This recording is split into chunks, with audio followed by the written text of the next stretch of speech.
It's amazing how much this episode evokes a strong response. Voice of Reason seems to be representing the side that doesn't enjoy Luna's role or characterization.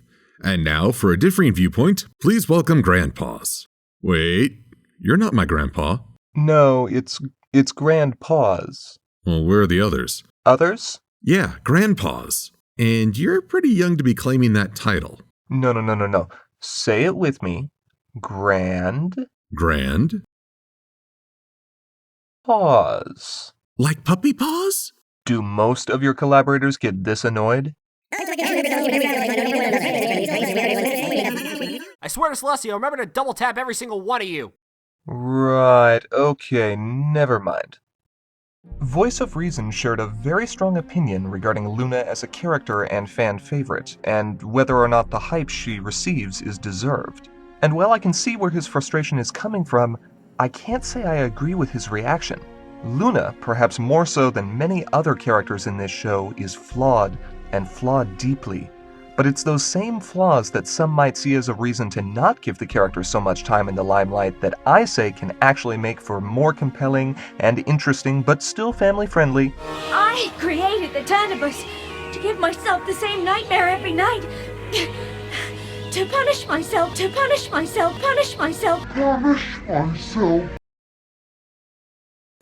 That's probably the most contested part of this episode. I'm afraid Commander Firebrand misspoke for me in his own review. Though I'm not a fan of this idea, I don't find it personally insulting. Instead, I find it poorly timed. Since Luna's return, she's taken proactive steps to reach out to the community, educate younger ponies, and have a positive impact on the world. This is a far cry different from the jealous princess we saw at the series' beginning. And the way she was greeted by the Ponyvillians and the role Cutie Mark Crusaders played in helping the fight shows the impact she's made. So why have her torment herself in addition to all that positivity? What purpose does it serve? Penitent acts are meant to keep one humble, to reinforce a change within, and take steps towards overcoming a past mistake.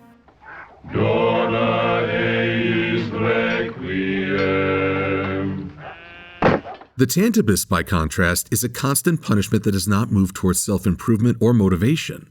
It's hurting oneself for the sake of pain. This might have had more meaning if this episode had aired earlier in the series, but having seen Luna take all these steps forward towards new development, it feels out of place. I'm not so sure. At the very beginning of the episode, we see Princess Luna greet this nightmare-given form as one would greet an old friend. Even though the purpose of her creation may be a reflection of her immaturity or very poor self-image, she's obviously gotten used to seeing it. Perhaps it is in the Tantibus's nature, this repeated exposure to it, that allows Luna to continue to progress and grow as a character while awake, yet still torment herself in her dreams, and not see how the two could be leading her in very different directions. Do your worst.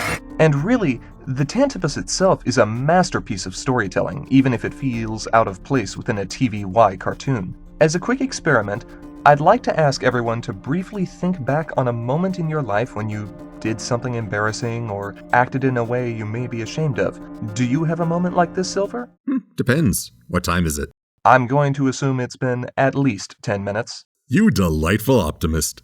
It's not pleasant, but I think we all have regrets for things we've done or said in our past, and Luna is certainly no exception. And often, when we think back to those particular uncomfortable moments in our lives, we'll feel a revulsion and remind ourselves to try to never act in such a manner again. The Tantibus is Luna's revulsion. Her shame and sorrow at who she was in the past, personified and given a semi-corporeal form. The same story could have been told with the Princess of the Night simply dreaming of her past sins. Hey. Word choice, sir. Her previous shortcomings and failings, then. And the main six could have to comfort her and restore her self-worth without the Tantibus actually escaping and wreaking havoc. Though that would mean we never get Kaiju Derpy. Several reviewers have said that they prefer the Tantibus be Luna's unconscious creation, a product of her guilt without any control and a force that she doesn't necessarily understand. But I see what you mean. Just as we develop characters to embody ideals like nobility, courage, or intelligence, we also willingly create representations of our worst selves. So Luna's creation may carry more weight if it is a conscious act that got out of her control. However, I'm still not crazy that this has been going on for at least a year without any pony, especially Celestia, taking note. But remember earlier? Well, shut my mouth. Yes, I found a penny. No, not that. This. There is nothing my sister can do. She has no power in the realm of sleep. Even if Celestia had known about the Tantibus, there wouldn't have been anything she could actually do while Luna slumbered to stop the beast from feeding on her fear and loathing. We can't stop here. This is Bat Pony country.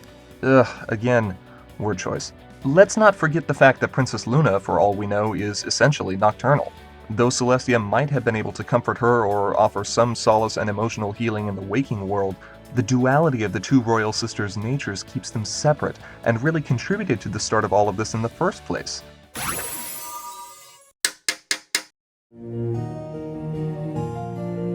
Luna not merely being jealous of her sister's popularity among the ponies, but feeling worthless, like the work she did to create such a beautiful night was simply ignored.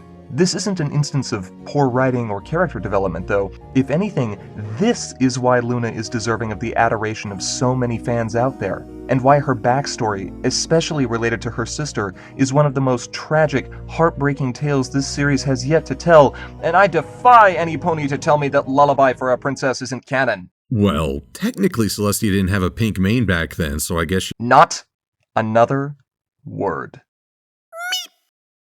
But I do agree that Luna's nature is part of what attracts fans towards her, and why she's enjoyed a stronger fan-based subculture. Like I mentioned in my Lovable Luna review, the Princess of the Night is out of place in the pony's worldview.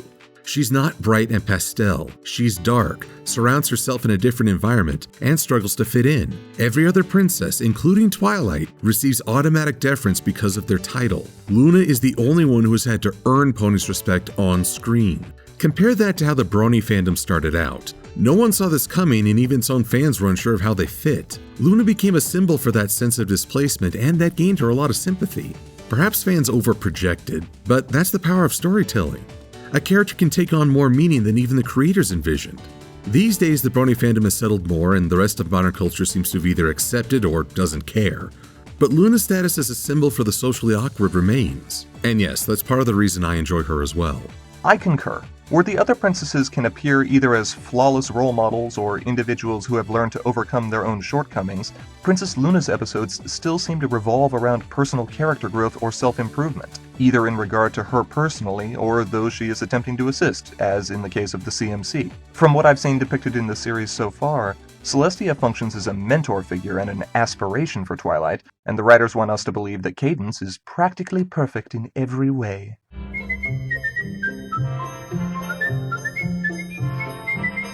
Why does this keep happening? My dreamscape is very sensitive to pop culture references. Oh, really now?